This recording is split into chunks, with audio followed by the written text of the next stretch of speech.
Graça e paz, povo de Deus. Está alto, né, irmão? Tem povo de Deus não aí? Amém. Tem, né? Eu sei que tem. Graça e paz, você que está em casa. Vamos dar sequência ao culto ao Senhor. Vamos à palavra da noite. E como foi falado pelo diácono Fernando,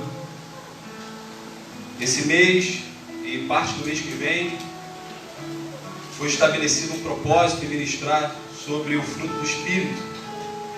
Semana passada foi ministrado sobre o amor pelo pastor João. Ou melhor, semana passada, quarta-feira. E hoje nós vamos falar de mais um gomo que foi falado aqui intencionalmente e em algumas partes foi falado sem a pretensão de estar ligado com o tema do dia. O pastor falou sobre alegria, ele falou muito sobre alegria. E essa alegria é um dom de Deus. Quem há pelo menos um mês se sentiu triste, abatido, abalado, você levanta a mão. Quem há pelo menos 15 dias se sentiu triste, abatido, desanimado de certa forma. Quem há 4 dias se sentiu triste, abatido. Quem hoje está triste, abatido e de certa forma com seu coração mexido, não precisa levantar. Essa é a nossa rotina, esse é o nosso cotidiano, e esse também faz parte do cumprimento da palavra. Mas em meio a isso, há uma ordem, porque tudo que é imperativo na Bíblia, façai, se alegrai, tudo que é imperativo para mim é uma ordem. E o que é ordem vem do Senhor, e o que é do Senhor não tem como negar. Se nega, está em desobediência. Então a palavra diz que em meio a isso tudo devemos nos alegrar. Isso é um paradoxo. O que é um paradoxo? É algo que parece que é contraditório. Ou seja, ou aqui está escuro, ou está claro, né? Humanamente falando, não tem uma coisa é uma coisa, outra coisa é outra coisa. Não tem como falar que aqui está escuro, aqui está claro. Só que a palavra tem paradoxo, que parece que é contraditório. O que é isso? Jesus tem de bom ânimo. Como é que eu vou ter bom ânimo na aflição? Para pensar. Isso é um paradoxo. Parece que é coisa de louco, e é coisa de louco. Só quem entende é quem é louco, e quem vive é quem é louco. Tem tantos paradoxos. O apóstolo Paulo fala que quando está fraco, ele está forte. Como é isso? Tudo isso é um paralelo entre o homem físico e o homem regenerado. Abra sua Bíblia, onde é o texto base para as ministrações. Gálatas, capítulo 5, a partir do versículo 16. Carta do apóstolo Paulo à igreja de Gálatas, mas não somente a igreja de Gálatas, todos os cristãos, porque ela serve para nós hoje, servirá para o teu filho amanhã, também para o teu neto, enquanto o mundo. Bem, Gálatas 5, a partir do versículo 16, que diz assim: digo, porém, andai em espírito. E aí na sua Bíblia deve estar assim, na minha está, e não cumprirei, mas na sua Bíblia está assim: e de maneira alguma satisfarei os desejos da carne. Versículo 17: porque a carne cobiça contra o Espírito, e o Espírito, com E maiúsculo aí, é o próprio Deus, contra a carne. E estes opõem-se um ao outro. Isso não é um paradoxo, isso é uma realidade. Há uma oposição, ou é um ou é outro. E estes opõem-se um ao outro para que não façais o que quereis. Mas se sois guiados pelo Espírito, não estáis debaixo da lei. Porque as obras da carne são manifestas, as quais são prostituição, impureza, lascívia, idolatria, feitiçaria, inimizade, porfia, emulações, iras, pelejas, dissensões, heresias, invejas, homicídios, bebedices, glutonarias e coisas semelhantes a estas, acerca das quais vos declaro, como já antes vos disse, que os que cometem tais coisas não herdarão o reino de Deus. Porém, entretanto, contudo, o fruto do Espírito é amor, gozo, paz, longanimidade, benignidade, bondade, fé ou fidelidade, mansidão, temperança. Contra essas coisas não há lei. E os que são de Cristo crucificam a carne com as suas paixões e concupiscências. Se vivemos no Espírito, andemos também no Espírito. Não sejamos cobiçosos de vanglórias, irritando-nos uns aos outros, invejando-nos uns aos outros. O apóstolo Paulo, no meio da sua carta, ele começa a escrever acerca de um combate. O cristão, ele tem 3 lutas.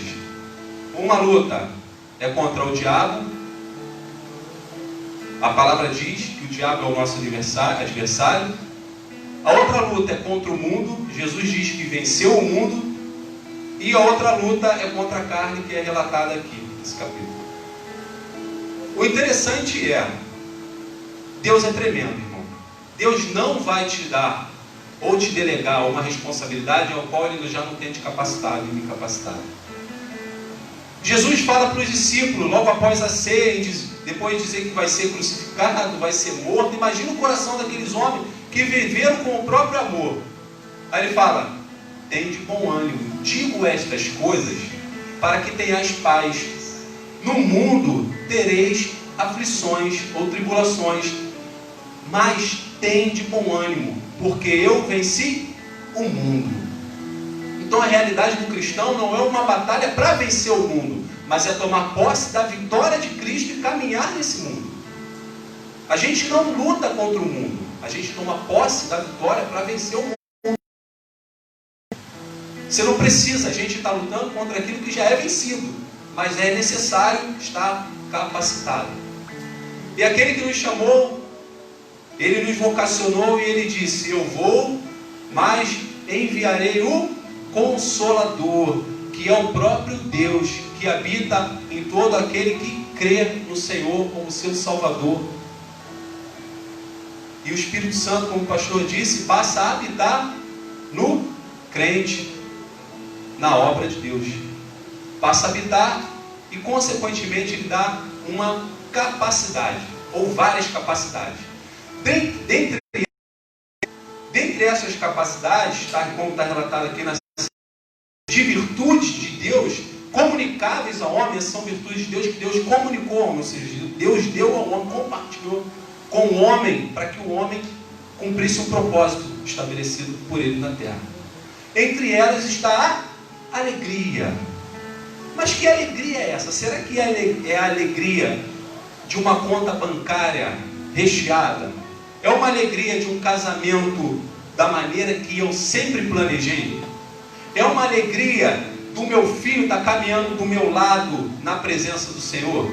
É uma alegria onde lá no meu trabalho todos me aceitam? Que alegria é essa? É uma alegria como eu tinha, quanto mais cerveja, mais alegre eu estava no passado? É essa alegria? Não. Se ele põe aqui a alegria como um fruto, é um dom de Deus. Não é uma alegria que a gente viveu lá fora, que a gente vive de vez em quando, né, também. A gente tem 2 alegrias, irmão. Uma alegria quando é para ter alegria, e uma alegria quando é sugestivo a não ter alegria. No luto é sugestivo ter alegria. No enterro é sugestivo. O enterro é um lugar para se ter alegria. Mas Jesus fala para ter alegria.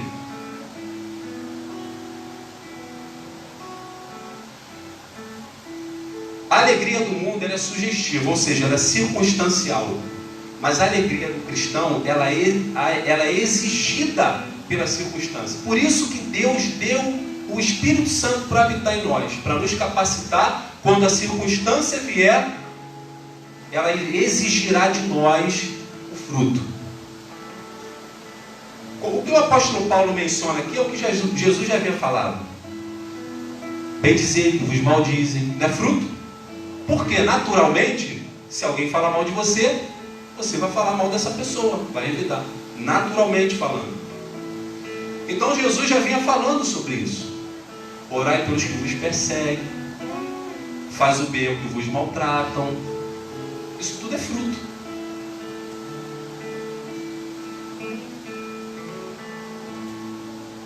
Sentir grande gozo no meio da tribulação, o apóstolo Paulo também fala, sabendo que a tribulação produz. A tribulação produz o fruto. E o que o apóstolo Paulo fala que é uma ordem que é irrevogável. O que é irrevogável? Não volta atrás.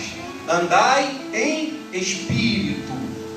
Andai em espírito. Sabe por que nós sofremos de vez em quando? A nossa cabeça dá um berimbolo. Porque hoje nós temos duas naturezas. Antes era só uma.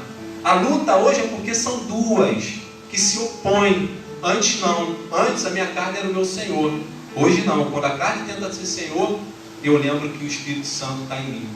Ou melhor, Ele me lembra que está em mim. Porque Ele é a lei que opera dentro de nós. Ele fala, opa, isso não, hein? Olha a palavra. E é interessante que Jesus fala assim, Ele vos lembrará de tudo que vos tenho, dito. Jesus fala com a gente direto hoje, tete a tete, pessoa, está aqui ele falando. Tudo que ele disse está aqui. Quem lê a Bíblia vai saber o que o Espírito Santo está falando. Quem não lê, talvez nem vai mais ouvir o Espírito Santo. Então o apóstolo Paulo diz, andai em espírito, e de maneira nenhuma cumprirei o que a carne deseja. E aí a gente pensa assim, caramba, então esse é um super-herói, porque ele nunca mais pecou. Não é essa a realidade. O apóstolo Paulo está falando de uma vivência, como já foi falado aqui, até que no erro você sabe o que deve ser feito. Não é assim? Quando um cristão comete um erro, ele sabe que errou, claramente. Isso é andar em espírito. Irmão, que desafio! Que desafio é para nós viver o céu num mundo corrompido. A gente tem vivido, nesse tempo de hoje, mensagens que chegam, fulano partiu, ciclano partiu. E isso dói o coração. De fato, isso nos deixa triste. Pessoas próximas. Mas aí o Senhor nos lembra que isso tudo aqui é passageiro. E aí vem a alegria. Caminhando junto com a tristeza. Só que a alegria ela sobrepõe.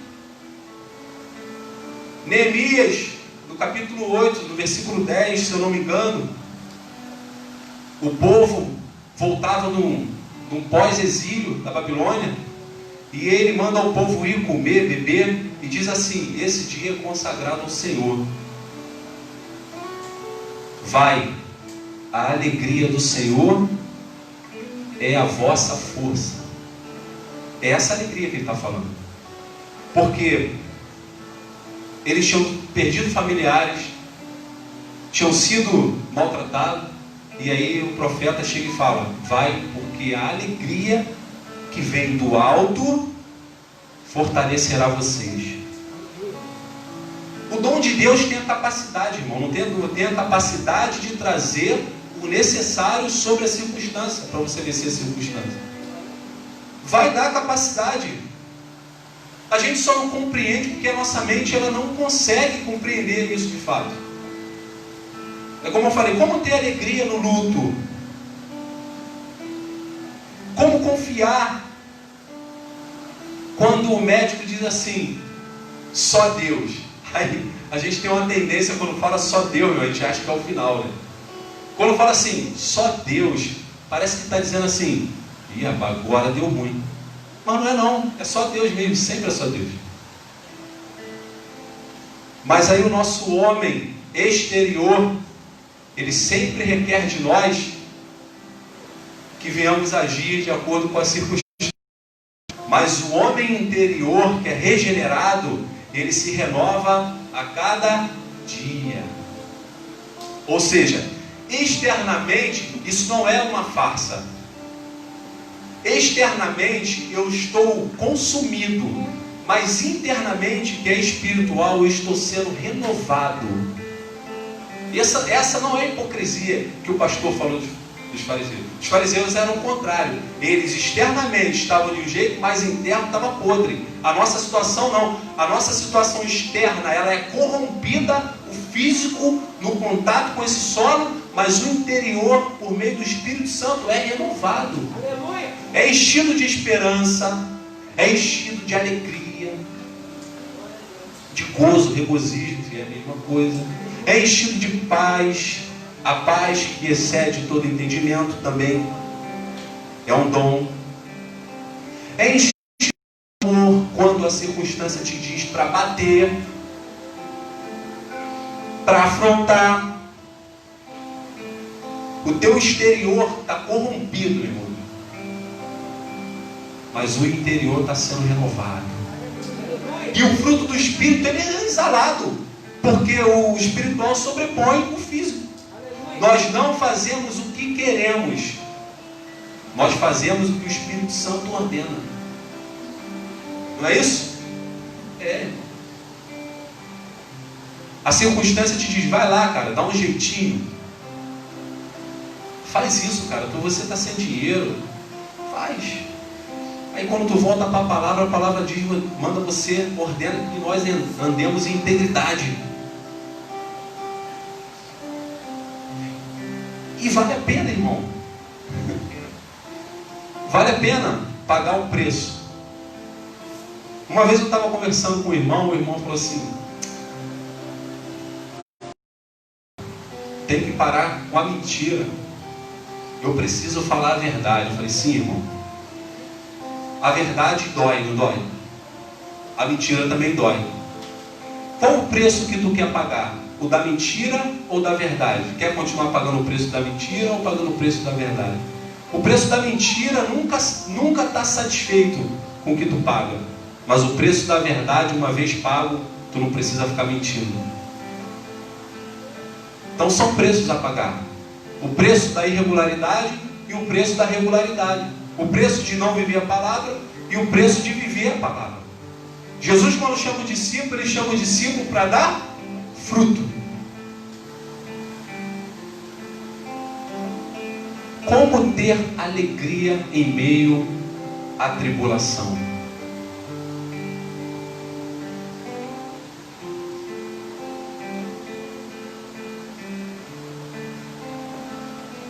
Estando cheio do Espírito Santo. Como então ter essa plenitude do Espírito Santo? Lendo a palavra, orando, elevando o seu pensamento a Deus, conversando sobre coisas espirituais, fugindo da aparência do mal,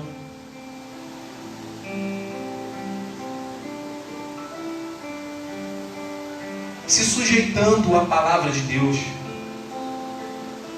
Sendo assim, nós conseguiremos negar a nós mesmos. Quando se fala em alegria, irmão, a nossa alegria ela tem que estar voltada para uma alegria bíblica. Dificilmente a gente fala de uma alegria bíblica. A gente costuma mencionar a alegria como uma alegria circunstancial. Essa é uma realidade. Porque realmente, irmão, é uma luta tremenda.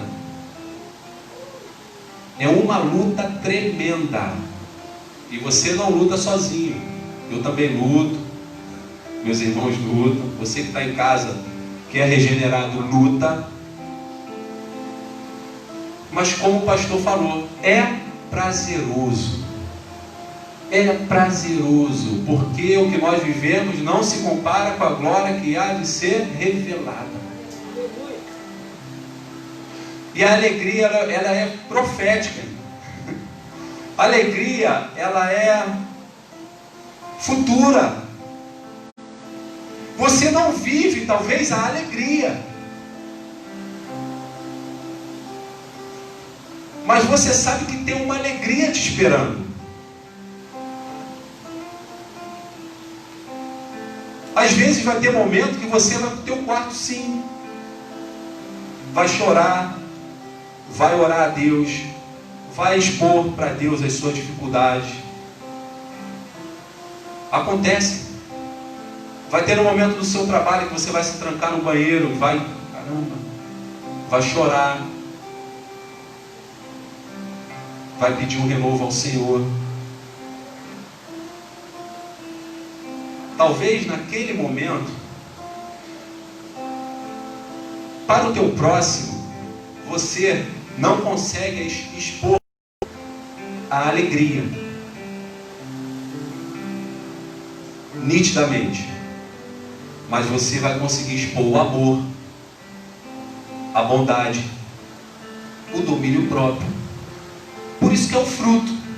Uma coisa está ligada à outra, tendo como início o amor. Diácono Fernando falou de raiz. Essa raiz é o próprio Deus. Quem tem Deus como raiz vai produzir fruto. Porque o relacionamento de Deus com o homem é produtivo. O relacionamento de Deus com o homem produz no homem frutos. Não tem como dizer que está em Deus e não produzir fruto. Não tem como dizer que tem o Espírito Santo e não produzir fruto.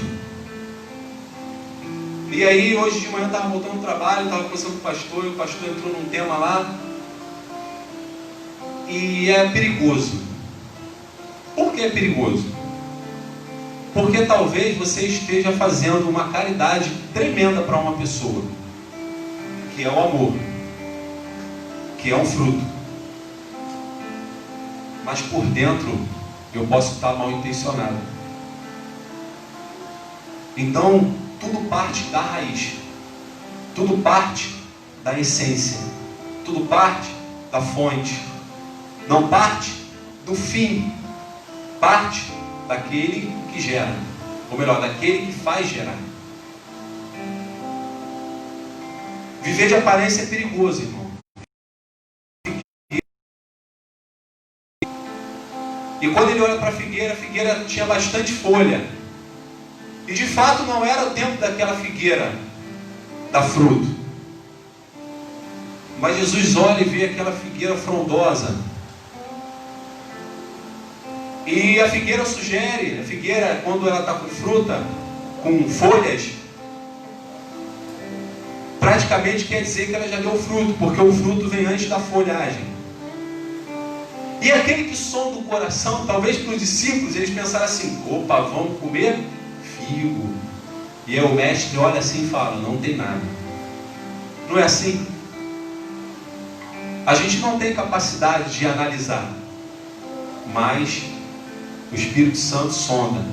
Ele sabe, irmão, se é fruto ou se é farsa, se é alegria ou se é fingimento, se é amor ou se é falsidade. Por isso que é um perigo. Precisamos estar sempre ligados no Senhor, para que nós não venhamos ser enganados pelo nosso coração. Ah, eu estou fazendo isso, opa, eu sou cheio do Espírito Santo. Continua fazendo, mas se a tua intenção não estiver em Deus, reveja. Isso envolve diretamente o fato de uma pessoa ser convertida ou não. Isso é sério. O fruto está ligado à pessoa ter a presença do Espírito Santo. E ter a presença do Espírito Santo está envolvido, está ligado àquele que é filho. Porque o Espírito Santo habita somente, faz morada naqueles que são do Pai. E o fruto é a evidência de um relacionamento genuíno, onde o cristão recebe da raiz toda a substância capaz para gerar um fruto bom. Irmão, eu tinha raiva de uma goiabeira que tinha lá em casa, onde eu morava, que eu nunca comi uma goiaba dali. Para mim não era uma goiabeira, não era. Eu olhava para ela assim, agora vai, a goiaba desse tamanho aqui. Quem já viu uma goiaba que é desse tamanho, mas quando tira do pé está cheio de bicho, né? Amarela, né? ela é dura, casca dura. E eu ficava assim, pô, vou comer uma goiaba. Quando eu pegava a goiaba e abria, toda cheia de formiga por dentro, sei lá o que era. Para mim não era uma goiabeira. Até que um dia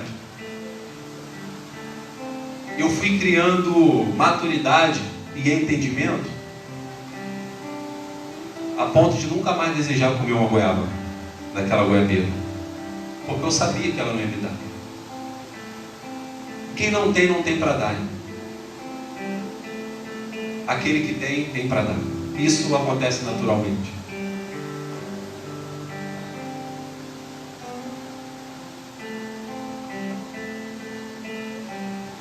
O que fazer para ser cheio desse fruto? O primeiro passo é reconhecer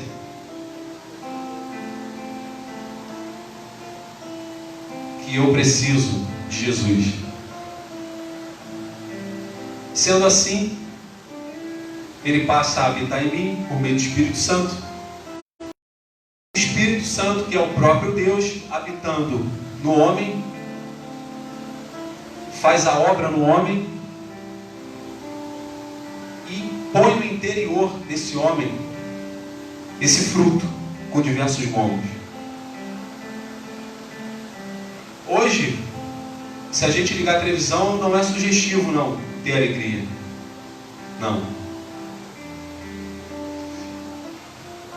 E parece até, irmão, que você está cometendo algo errado quando ri em meio ao caos. Porque as pessoas às vezes determinam como você deve viver. Pô, não ri aqui não, cara. Fulano ali faleceu. Não pode rir não. Não pode fazer isso não. Não faça isso, não faça aquilo.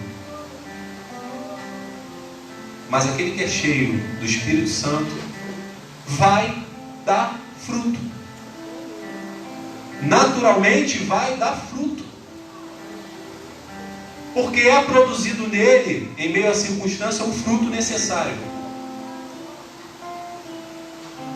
E no seu tempo, como diz a palavra, citada pelo diácono Fernando, num tempo determinado, num tempo que requer, no tempo em que se exige, o cristão vai entregar o fruto de Deus para o mundo corrompido.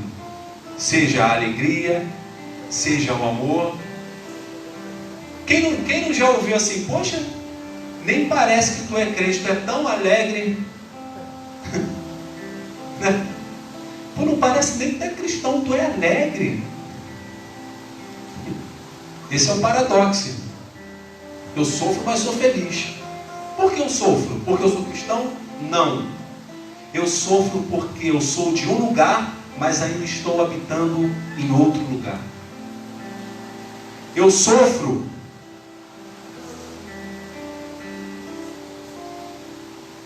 porque eu não queria estar aqui, mas ainda estou para cumprir um propósito, e há uma luta intensa dentro de mim.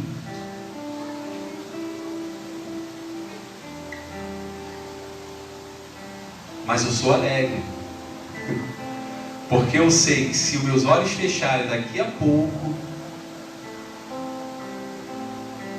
mais do que nunca estarei perto do Pai.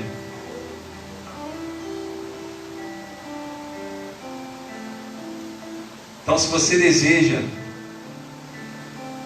ter esse fruto no seu interior, e se a palavra for de encontro ao seu interior,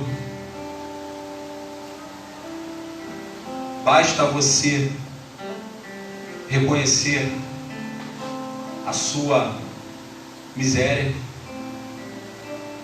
a sua fraqueza, a sua debilidade, levantar a mão e dizer: Pai, eu preciso do Senhor. Quantas vezes eu já tentei lutar contra o pecado com as minhas forças? Quantas vezes eu perdi? Quantas vezes eu tentei ser o que eu não era e nunca consegui? Mas quando o Espírito Santo passou a habitar no meu interior, já é uma outra realidade. Passou a ser uma outra realidade. E de fato é uma outra realidade. Veja se não é assim. Mas o apóstolo Paulo, no versículo 16, ele diz: andai. Ou seja, não é o fato do Espírito Santo estar dentro de mim que eu fico parado esperando ele. Agora vai movimentar o meu braço, agora ele vai me fazer andar. Não. Nós precisamos voltar às práticas espirituais. Voltando, se você deseja nessa noite ter o fruto aí na sua casa ou aqui, procure o pastor, a pastora, e diga: eu quero ter. Eu não sabia que eu podia vencer esse mal. Eu não sabia que eu poderia ser alegre em meio ao caos, em meio à tribulação. Eu não sabia que eu poderia ter domínio próprio. Eu não sabia que eu poderia ter mansidão. Eu não sabia que eu poderia amar dessa maneira. Agora eu sei. Se você deseja ir na sua casa e ter uma oportunidade de ir a uma congregação, na próxima oportunidade você vai. Você que está aqui nessa noite e deseja, fale com o pastor, fale com a pastora. Se a palavra mexeu contigo e dentro de você está um berimbolo, é porque a palavra mexeu. Procure os pastores e fale: eu quero ser um cristão, eu quero ser filho, eu quero pai. Procure eles. Nessa noite é noite de alegria, é noite da ceia do Senhor. Como eu falei aqui uma vez, a crucificação não é motivo de tristeza, a crucificação é motivo de alegria. Amém? Vamos para o momento onde o Senhor estabeleceu, nós vamos celebrar. Essa é a palavra da noite, simples. Que o Espírito Santo possa te fazer, assim como me fez compreender, dentro da simplicidade da leitura, mas da riqueza que a palavra tem, que é possível ser alegre em meio à tribulação. Davi, após suas falhas, ele orou ao Senhor e falou: restitui-me a alegria da salvação. Ele não fala: restitui-me a salvação, restitui-me a alegria que a salvação me causava. Eu quero sentir de novo essa alegria. Não deixe o peso do pecado, do erro, da falha sobrepor a alegria que o Senhor colocou dentro de você. Não deixe a circunstância soterrar a alegria que está dentro de você. O choro pode durar uma noite, mas a alegria irrompe junto com o amanhã. Ainda que a figueira não floresça e não haja fruto na vide, que não haja gado no curral, isso é tremendo. Contudo, todavia, entretanto, porém, mais, de qualquer forma, eu me alegrarei no Senhor, eu exultarei o Deus da minha salvação, irmão. Eu exultarei o Deus, independente do que aconteça, eu sou alegre porque eu sou salvo. Fique de pé, pastor João. Aleluia.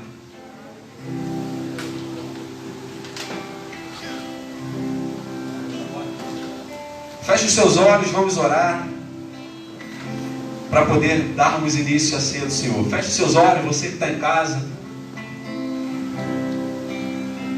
Feche os seus olhos também, vamos orar. Eu não sei como você tem passado. Isso é uma realidade. Parece um jargão, mas é uma realidade. As pessoas que ministram a palavra têm costume de dizer isso. Isso é uma nossa realidade.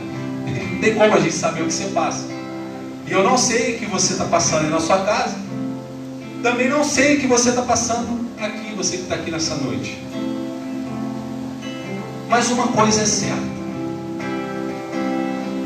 Aquele que chamou, ou aquele que vocacionou, ele deu a capacidade de cumprir exatamente aquilo que a palavra diz que nós vamos passar. Tende bom ânimo. Igreja, tende bom ânimo. Essa é a loucura. Jesus falou: eu venci o mundo. O apóstolo João, em uma de suas cartas, de uma de suas epístolas, ele diz: essa é a vitória que vence o mundo, a vossa fé.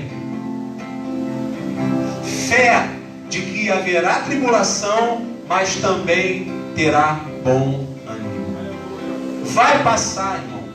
E haverá outra posteriormente. E haverá outra. Talvez semana que vem você vai estar triste. Talvez daqui a um mês você estará triste. Eu estarei triste. Essa é a nossa realidade. Pode ser que amanhã o meu coração aperte. Isso eu não sei se irá acontecer. Mas uma certeza eu tenho dentro de mim. Eu sei que o meu Redentor vive. Essa é a certeza. Se acontecer, o meu Redentor vive. Se não acontecer, o meu Redentor vive. Essa é a certeza. Pode ser que amanhã eu sofra, mas a certeza eu tenho hoje.